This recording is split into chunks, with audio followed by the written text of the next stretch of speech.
교재는 319페이지. 12월 31일 일반 전표를 가기 전에 일반 전표를 열어서 10월 1일을 열어볼게요. 대변에 선수 수익이 있어요. 10월 1일부터 3월 31일까지니까 6개월간이다 이런 뜻이 되겠죠. 6개월간이다.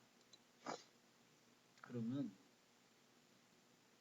900만 원을 나누기 6 하면은 한 달치가 환산되는데 문제는 10월달, 11월달, 12월달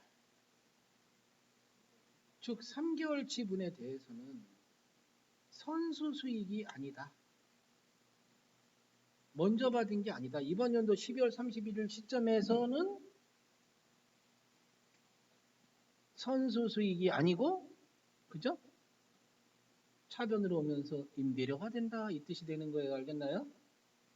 그래서 한 달치 150만 원을 6으로 나누면 150만 원 나오죠. 12월 31일로 가서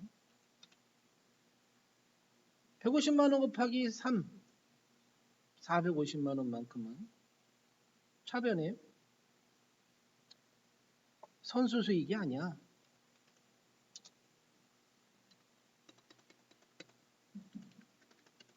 그럼 뭐야?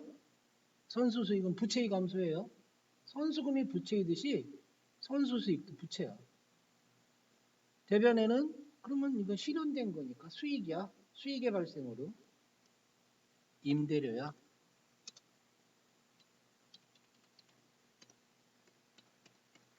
그렇게 대변에 임대료가 돼야 돼. 이렇게 되는 겁니다. 2번. 기말의 외상매입금 계정 중에 500만 원인데 스마트사한테 외상매입금이 500만 원인데 미화로는 5,000달러고 환율이 1,100원이니까 5,000달러 곱하기 1,100원 하면 550만 원 나오죠?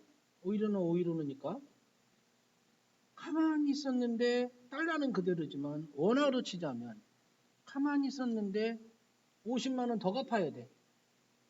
5,000달러 곱하기 1,100원 하니까 오이로는 550만 원 갚아야 돼.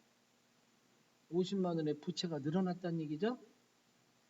대변에 부채의 증가, 외상매입금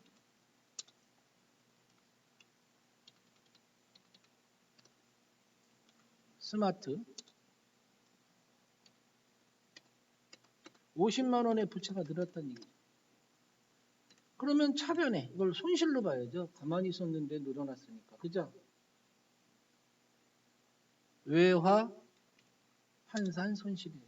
외화 환산 손실. 회계기간 중에 이렇게 환차손이 생기면 외환차손이라고 하지만 결산 때는 외화 환산 손실이라고 한다. 이 얘기예요. 그래서 이렇게 두 번째 분기가 끝났어요.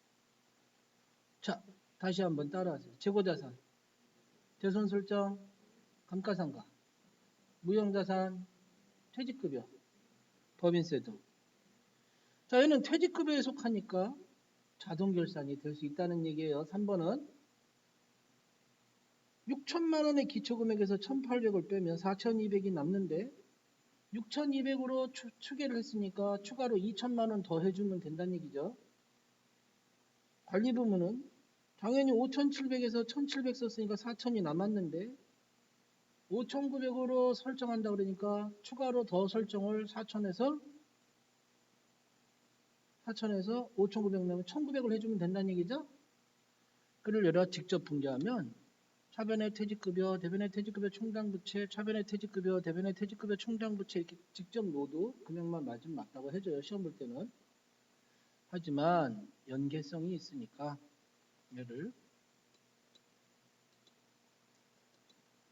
결산자료 입력으로 찾아가세요.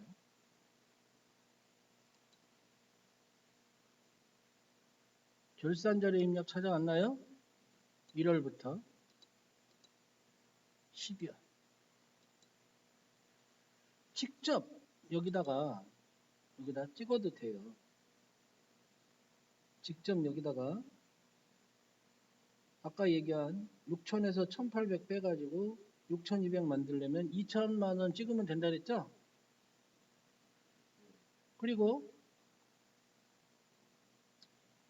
판매관리비에 여기다가 역시 직접 1900만원 찍어도 돼요.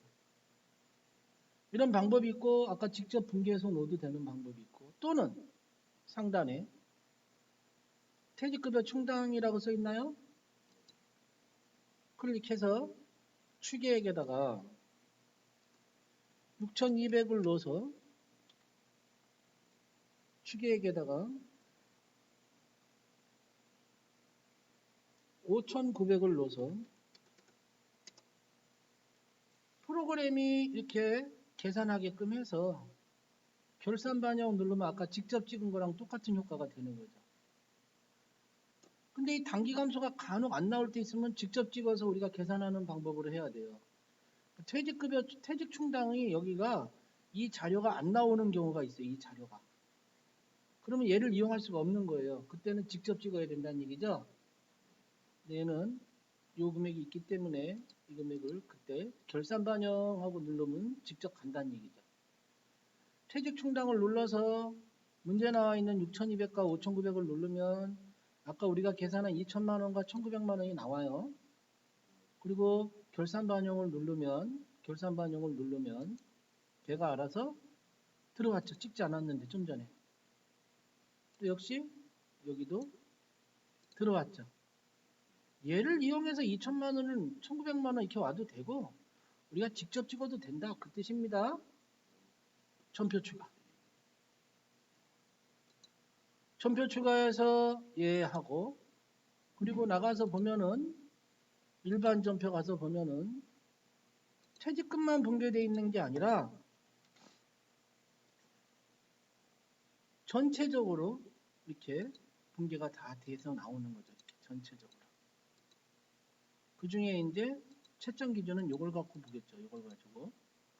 또 역시 전체적으로 다 나오고 이것만 가지고 채점 기준을 보겠죠. 시험 볼 때는. 자동 결산은 해줘야지 이게 대체 변경가 다 나타나는 거예요. 자, 마지막 6번. 1월부터 3월까지 현금 입금액은 얼마인가?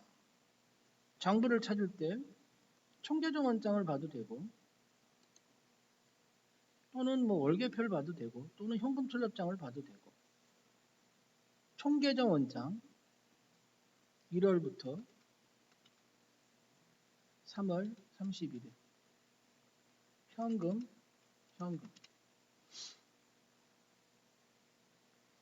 그래서 현금의 입금액이 한 번에 눈에 보일 수 있게끔 얼마인가 하고 물어보는 거죠.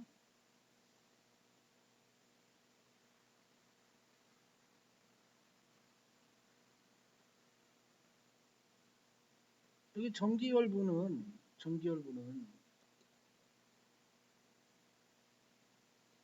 이건 전년도에 넘어온 거죠. 그래서 이 학계에서 이 정기월을 빼야지만 순수하게 1월 1일부터 3월 31일까지의 입금액이 나오는 거예요. 순수하게. 그래서 빼주게 되면 8,195만 6천 원이 나온다는 얘기예요.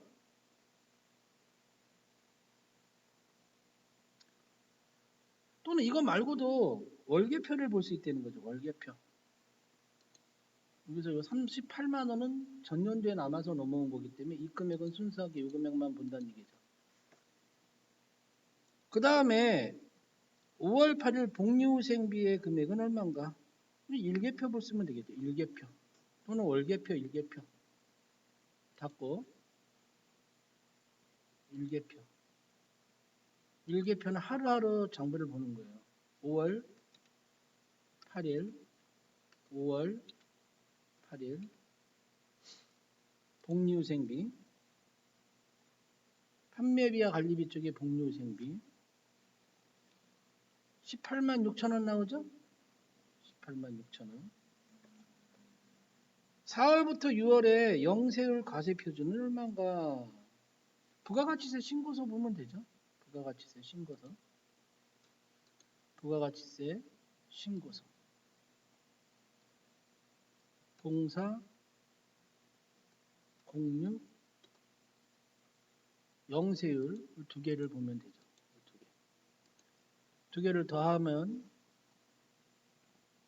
3,550만 원. 이 두 개를 더하면 이 영세율이 요거니까 여기 영세율 보이나요? 여기? 그죠?